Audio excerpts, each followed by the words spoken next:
of my favorite ways to challenge someone to move heavier weight overhead because you get to use momentum.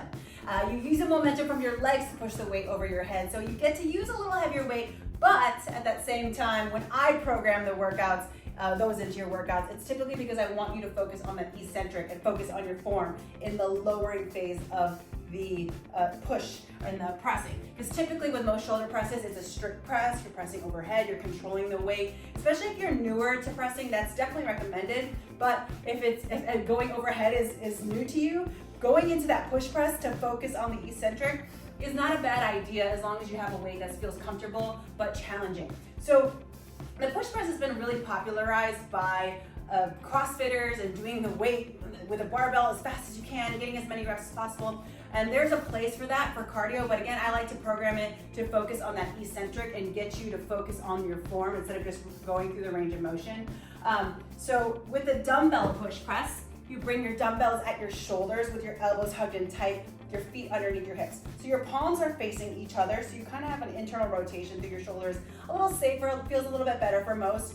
You'll take a slight bend in your knees so you're loading your hips, and then you use that momentum from your baby squat to press your dumbbells overhead and then control your weight down. So again, I like to focus on that eccentric, so that's slowly lowering down. I really am focusing on keeping my core engaged.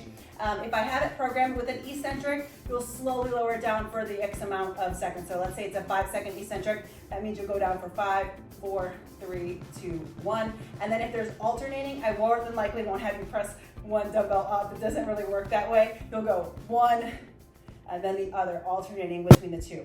Now, if you see barbell, typically I won't program a barbell push press into my programs unless we're doing some complexes with a barbell. It's the only option, but I typically love to do it with the dumbbells. But I wanted to have this in case you ever wanted to do it or needed to do it. You make sure the bar is set at about shoulder height. This is a little low for me, but I know how to get underneath it. So I'm gonna go into rack position, keep my elbows high, walk myself out, come here, and then you adjust to grab onto the bar safely. And then same idea, feet underneath your hips, slight bend in your knees. Now I'm in external rotation with my shoulders, which is a little bit harder for some.